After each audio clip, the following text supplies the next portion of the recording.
चर्चा चुनावी गठबन्धनकै छ। नेकपा एमालेलाई चुनावी गठबन्धन अराजनीतिक लागेको छ। नेपाली कांग्रेस, माओवादी केन्द्र लगायतका दलहरूलाई राजनीतिलाई सही दिशामा ल्याउने अब्बल उपाय लागेको छ। सत्ता गठबन्धन एउटै चुनाव चिन्हमा निर्वाचनमा प्रतिस्पर्धा गर्न चाहन्छ। तर स्थानीय तहको निर्वाचनताका निर्वाचन आयोगले गठबन्धन चिन्दैन भनेको प्रमुख निर्वाचन आयुक्तले यसपटक दलहरूलाई एउटै निर्वाचन चिन्हमा प्रतिस्पर्धा गर्न देला त अहिले प्रमुख राजनीतिक सवाल बनेको छ। गठबन्धन एउटै निर्वाचन चिन्हमा प्रतिस्पर्धा गर्न पाउँछ कि पाउँदैन, संविधान विज्ञहरू भने विभाजित रहेका छन्। नमस्कार, यो न्यूज एट टुडे, म हेमराज भट्ट। यस पटकको निर्वाचनमा सबैभन्दा पेचिलो बनेको छ शीर्ष नेताहरूको चुनावी प्रतिस्पर्धा। एक थरीले उमेर भइसकेका अनि राजनीतिमा लगातार असफल देखिएको भन्दै शीर्ष नेताहरूलाई हराएर छाड्नुपर्छ भन्ने अभियान थालेका छन्। पार्टीभित्रका युवा पुस्ता शीर्ष नेतृत्वमा आफ्नो सशक्त दाबी पेश गर्दैछन् अनि अहिलेका शीर्ष नेता चुनाव सहजै जित्नेमा आफै समेत विश्वस्त देखिँदैनन्। त्यसैले कुनै पनि शीर्ष नेताको स्थायी निर्वाचन क्षेत्र छैन। कसले कहाँबाट प्रतिस्पर्धा गर्ने हो अझै टुङ्गो लागेको छैन। प्रदेश र सङ्घको निर्वाचन घोषणा भएसँगै मुलुकमा बिस्तारै चुनावी माहौल सुरु हुँदै गएको छ। आगामी निर्वाचनलाई केन्द्रमा राखेर शीर्ष नेताहरूको चुनावी दौडधुप पनि सुरु भएको छ।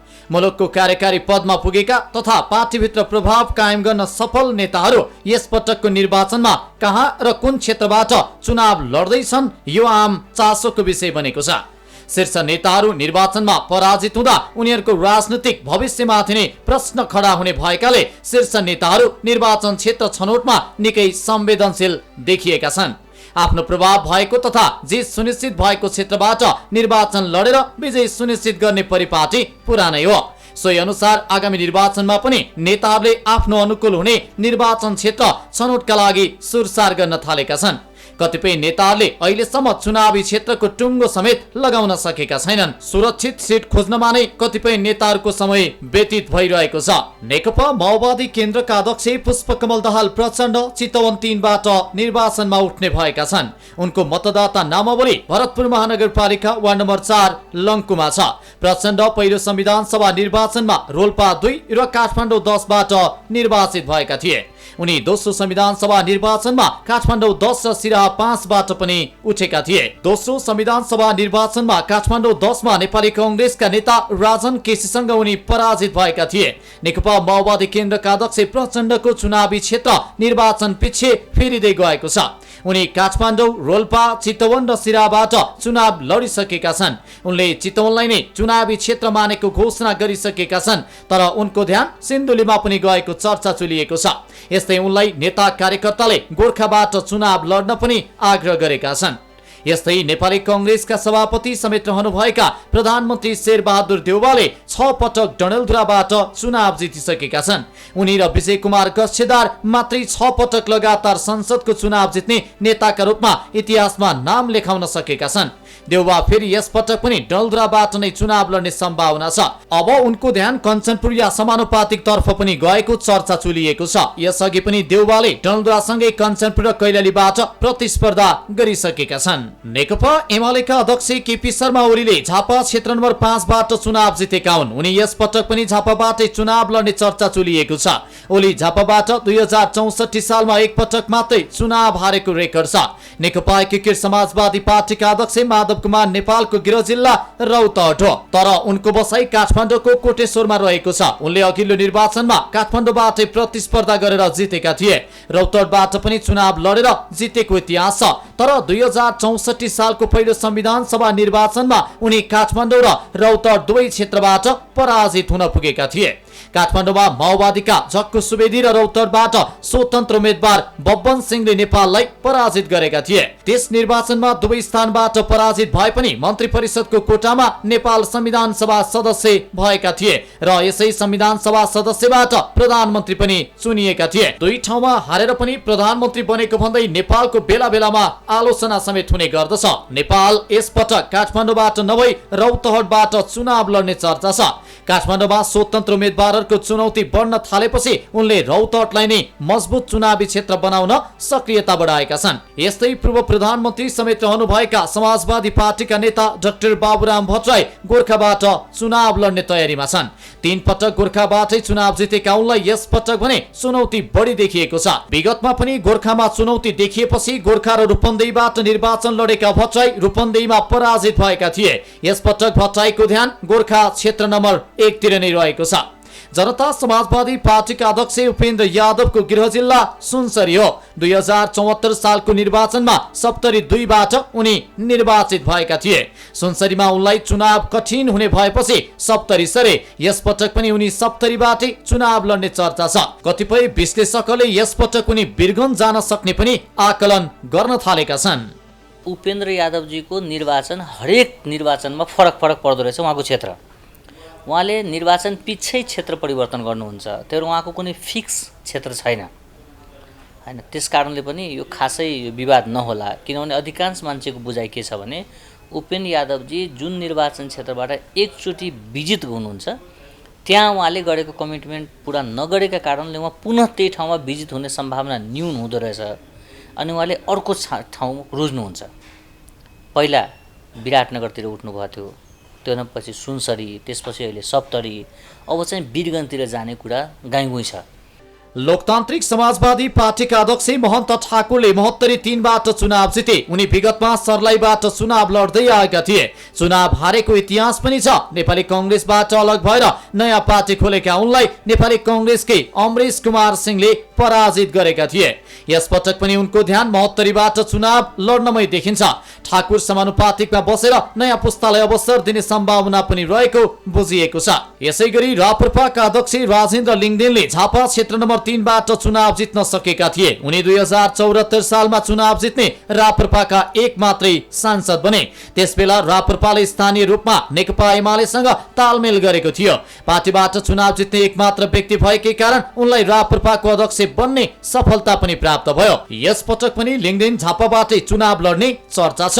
राप्रपा नेपालका अध्यक्ष कमल थापा मकवानपुरबाट चुनाव लड्ने तयारीमा छन्। उनले मकवानपुरमा एमालेसँग तालमेलको पहल थालिसकेका छन्। नेपाली कांग्रेसका प्रभावशाली नेताहरूमध्ये रामचन्द्र पौडेल तनहु 1 बाट, विमलेन्द्र निधि धनुषा 3, प्रकाश मानसिंह काठमाडौँ 1, डाक्टर शेखर कोइराला मोरङ, डाक्टर शशाङ्क कोइराला नवलपरासी, सुजता कोइराला सुनसरीबाट, गगन थापा काठमाडौँ 4, धनराज गुरुङ स्याङ्जाबाट चुनाव लड्ने तयारीमा रहेका छन्। कांग्रेसका प्रभावशाली नेता पौडेल अघिल्लो पटक तनहुबाटै पराजित भएका थिए। त्यसैले यसपटक उनी आफ्नो जित सुनिश्चित गर्ने दाउमा रहेका छन्। पार्टीभित्र गठबन्धनको प्रखर वकालत गर्नुको कारण उनको आफ्नो सिट सुनिश्चित गर्न पनि रहेको उनका आलोचकहरूले भन्ने गरेका छन्। यस्तै एमालेका नेताहरू ईश्वर पोखरेल काठमाडौँ 5, विष्णु पौडेल रूपन्देही, शंकर पोखरेल दाङबाट चुनाव लड्ने तयारीमा लागिरहेका छन्। माओवादी नेता कृष्णबहादुर महरा समानुपातिकमा बस्ने सम्भावना रहेको बुझिएको छ। अग्नि सापकोटा सिन्धुपाल्चोक वर्षमानपुर रोल्पा जनार्दन शर्मा रुकुमबाट चुनाव लड्ने तयारीमा छन्। राजेन्द्र महतो धनुषा 3 बाट अन्यत्र जान्छन् या त्यही रहन्छन् भन्ने चासो पनि बढेको छ। उनी सप्तरीबाट चुनाव लड्ने तयारीमा रहेको चर्चा पनि चुलिएको छ। यस्तै कुनै बेला सुदूरपश्चिम प्रदेशमा आफ्नो निकै पक्कर जमाएका भीम रावलको गृह जिल्ला अछाम हो। अछामबाटै निर्वाचन लड्दै आएका रावल यसपटक पनि गृह जिल्लाबाट निर्वाचन लड्ने चर्चा रहेको छ। लामो समय देशको बागडोर सम्हालेका शीर्ष नेताहरूलाई यसपटक अवसरसँगै चुनौती पनि देखिएको छ। यसपटक शीर्ष नेताहरूलाई हराऊ भन्ने एक अभियान नै चलेको छ। विशेष गरेर सामाजिक सञ्जालमा अभियानकर्ताहरू निकै सक्रिय बनेर लागेका छन्। यो सँगै शीर्ष नेताहरूलाई टक्कर दिन आउने स्वतन्त्र उम्मेद्वार पनि नेताहरूको टाउको दुखाइ बनेका छन्।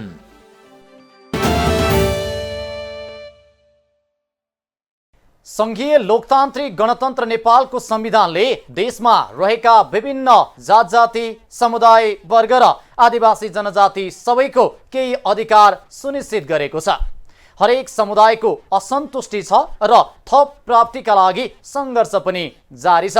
तर प्राप्त भएका उपलब्धिहरू कार्यान्वयनमा आएका छन् त? अधिकार सुनिश्चित गरिएको समुदायले सुनिश्चित गरिएका अधिकार प्रयोग गर्न पाएका छन् त?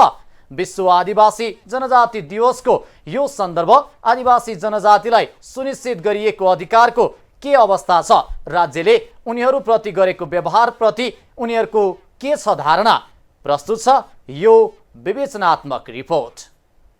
आदिवासी जनजातिहरू आज पनि राज्यको मूलधारबाट टाढा रहेको गुनासो गर्दै आएका छन्। तर सरकार भने उनीहरूको हक अधिकारका लागि उल्लेखनीय काम गरेको दाबी गर्दै आएको छ। आदिवासीहरूले लामो समयदेखि आफ्नो हक अधिकार प्राप्तिका लागि सङ्घर्ष गरे पनि सरकारले उनीहरूको माग सम्बोधन नगरेको बताउँछन्। सरकारले आदिवासी जनजातिका लागि आधारभूत तहसम्मको शिक्षा निशुल्क र अनिवार्य गरेको छ।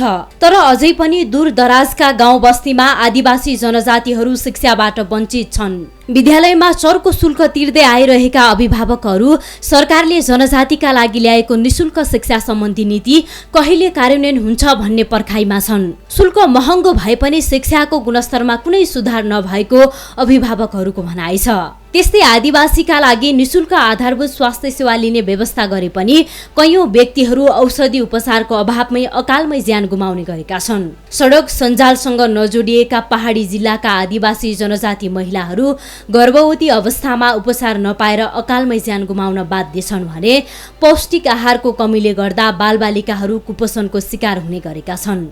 स्थानीय सरकारले पनि स्वास्थ्य जस्तो संवेदनशील विषयमा चासो दिएर काम गर्न जरुरी छ।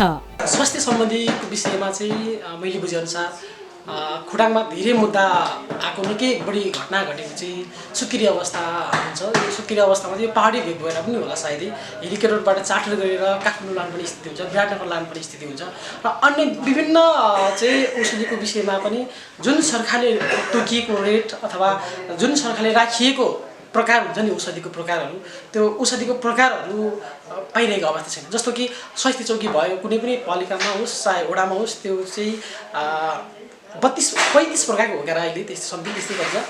तर त्यो सबै दिइरहेको छैन हाम्रो गाउँमा पनि।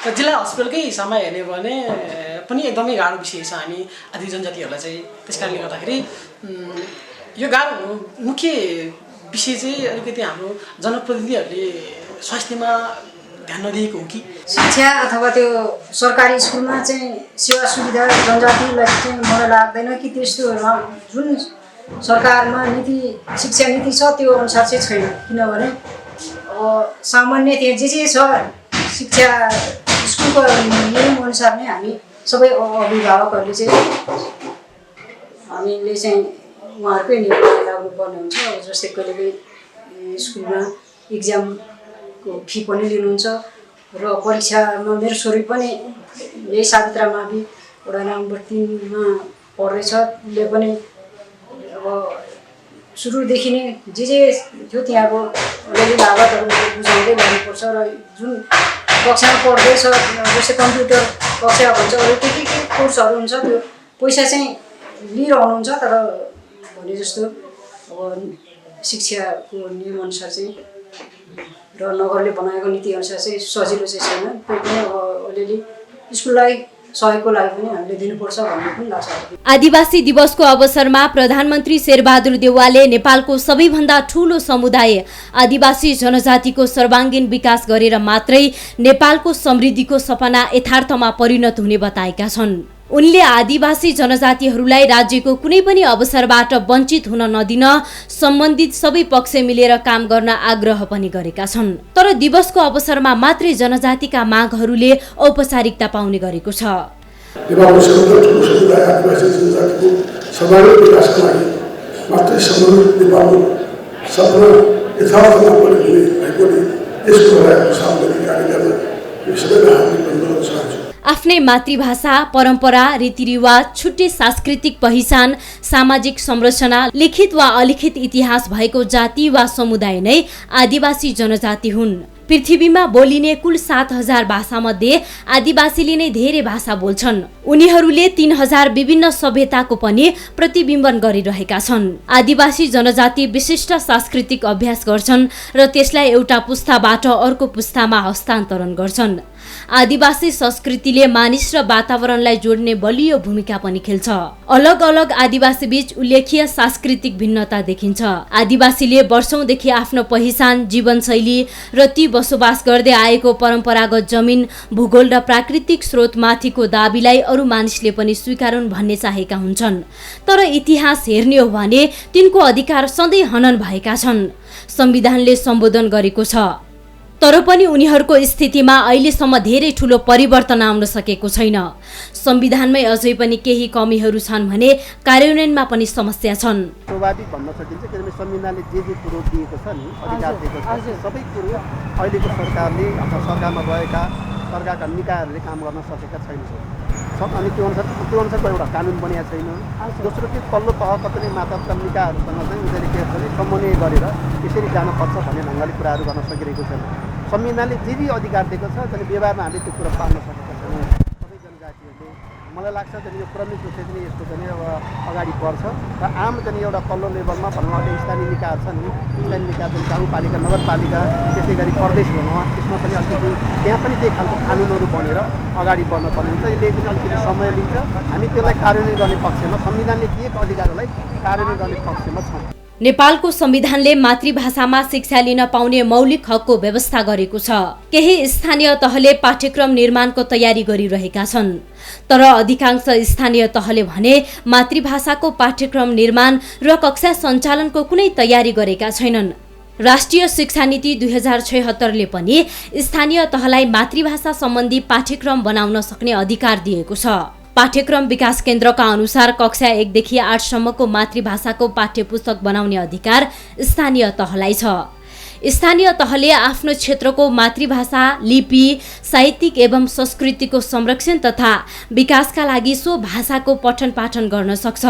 तर संविधानमा व्यवस्था गरिएका मातृभाषा सम्बन्धी शिक्षा नीति कार्यान्वयन नहुँदा आदिवासी जनजातिका भाषाहरू संरक्षण गर्न कठिनाई भएको छ। स्थानीय स्तरमा चाहिँ आफ्नो भाषाबाट शिक्षा प्राप्त गर्न सकिन्छ भन्ने संविधानले अधिकार दिएको छ, तर त्यो अनुसारको कानुन बनाएर त्यसलाई चाहिँ स्थानीय तह अर्थात् तल्लो चाहिँ मातहतका सरकारका मातहतका सबै निकायबाट त्यो कामहरू हुन सकेको छैन।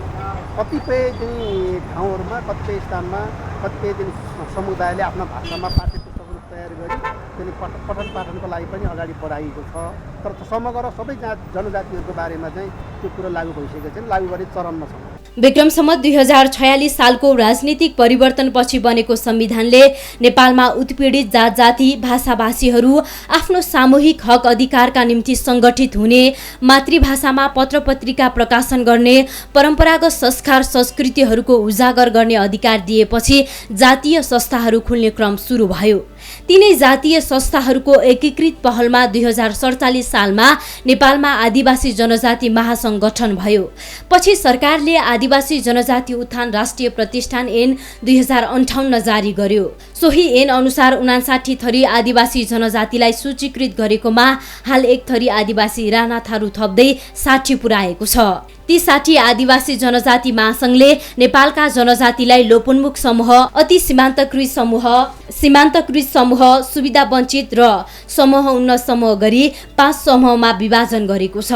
आदिवासी जनजाति समुदायले पाएको हक अधिकारको संरक्षण गर्दै यसको कार्यान्वयनका लागि सरकार गम्भीर हुनु जरुरी छ। नेपालमा फुटबल पछिको सबैभन्दा लोकप्रिय खेल क्रिकेट नै हो। नेपाली क्रिकेटले पछिल्लो समय खेल प्रेमी बीचको निकै आशा पनि जोगाएको हो। तर पछिल्लो समय क्रिकेटबाट आशा राखेका खेल प्रेमी केही निराश देखिन्छन्। तर पनि खेल प्रेमीको क्रिकेटप्रति विश्वास भने कम भएको छैन। पछिल्लो समय मुख्य प्रशिक्षकले समेत छोडेर गएपछि अब क्रिकेटको के होला भन्ने आम चासो हुने भयो। यस बीचमा क्यानले नयाँ प्रशिक्षक नियुक्त गरेको छ। विवादित छवि बनाएका भारतीय खेलाडीको नियुक्तिले नेपाली क्रिकेटलाई कति फाइदा होला अहिले खेल प्रेमीमाझ बहसको विषय बनेको छ। विश्व क्रिकेटमा यस्ता खेलाडी बिरलै हुन्छन् जो ओपनिङ ब्याटिङ र ओपनिङ बलिङ दुवै गर्छन्। यस्ता कमै खेलाडी मध्येका एक हुन् भारतीय अलराउन्डर मनोज प्रभाकर। मनोजले टेस्ट म्याच क्रिकेटमा 20 पटक र एक दिवसीय अन्तर्राष्ट्रियमा 45 पटक ओपनिङ ब्याटिङ र ओपनिङ बलिङ दुवै गरेका छन्। यो क्रिकेटको इतिहासमा अझैसम्म पनि विश्व रेकर्ड हो। आफ्नो खेल जीवनमा प्रभावशाली मानिने खेलाडी प्रभाकर 32 वर्षकै उमेरमा क्रिकेट छाड्न बाध्य भए। 1996 को विश्वकप भारत, पाकिस्तान र श्रीलङ्काले संयुक्त रूपमा आयोजना गरेका थिए। एसोसिएट राष्ट्र केन्याले क्रिकेट महाशक्ति वेस्ट इन्डिजलाई पराजित गरेको विश्वकपको रूपमा त्यो प्रतियोगिता चर्चित छ। त्यही विश्वकपका बेला भारतीय क्रिकेट टिमका प्रभावशाली खेलाडी मनोज प्रभाकरको क्यारियर अन्त भएको प्रतियोगिताको रूपमा पनि चर्चित छ।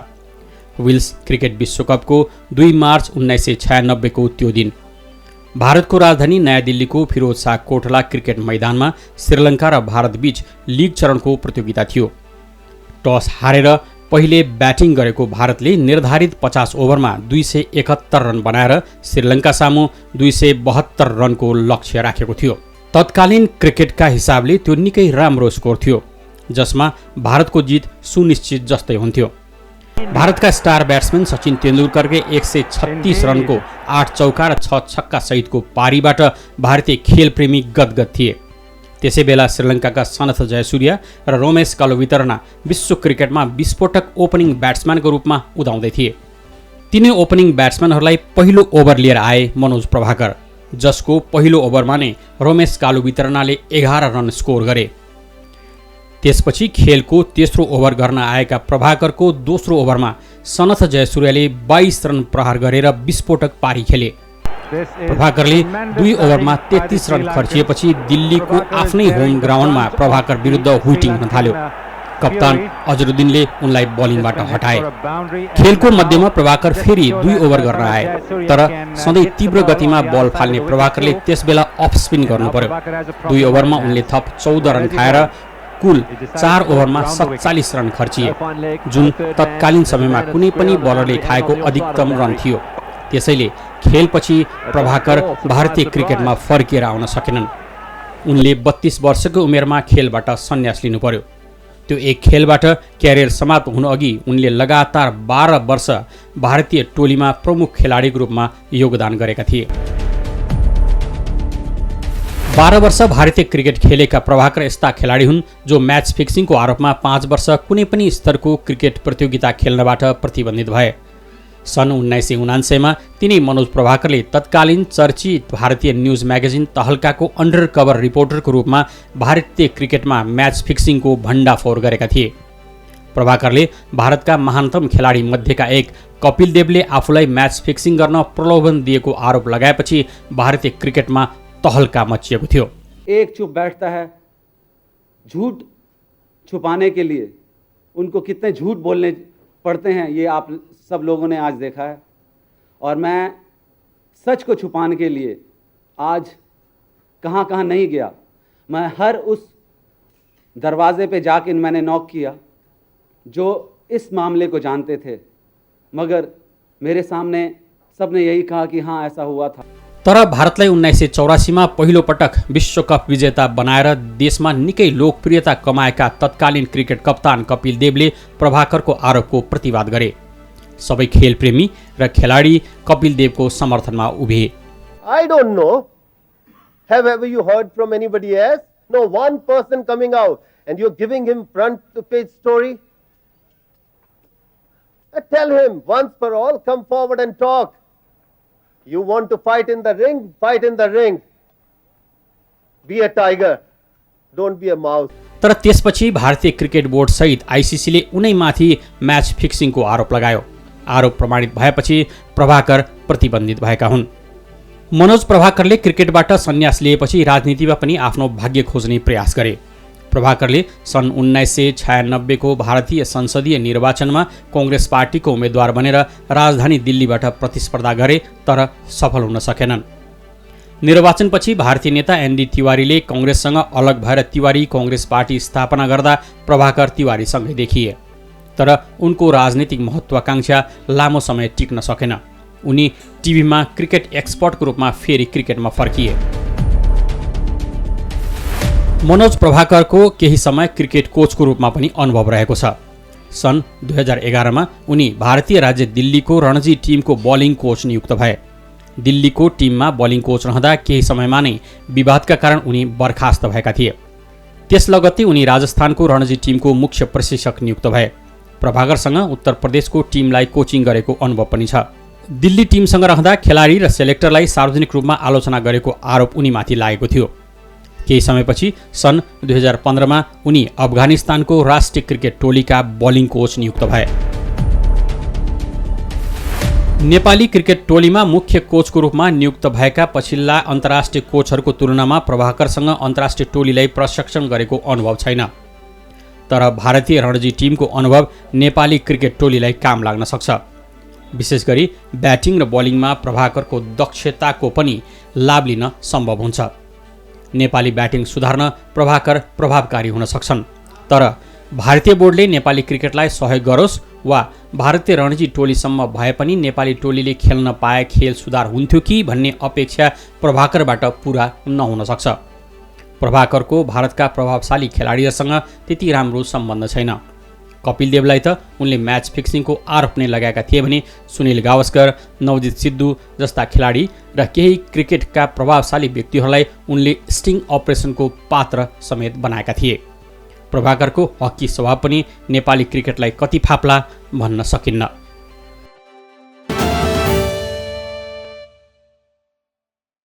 खेलले देशको भावना जोड्छ। राष्ट्रिय टोली प्रतिस्पर्धामा हुँदा कुनै पनि जात जाति धर्म समुदायका नेपाली नागरिक हुन्, एक भएर राष्ट्रिय टोली र देशको विजयको पछाडि उभिन्छन्। तर खेलले जगाएको राष्ट्रिय भावनाले मात्रै पुग्दैन। देश एक गर्न राजनीति नै सबैभन्दा महत्त्वपूर्ण हुन्छ। अनि राजनीतिसँगै जोडिएको हुन्छ सत्ता र सत्तासँग जोडिएको हुन्छ जनताको प्रत्यक्ष सरोकार। त्यसैले सत्ताले आफ्नो कर्म दक्षताका साथ गर्नुपर्छ अनि सक्षम व्यक्ति सत्तामा पुगे दक्षताले काम हुने सुनिश्चित हुन्छ। हवस् त आजलाई न्युज एट टुडे यति नै। हामी सबै बिदा चाहन्छौँ। नमस्कार।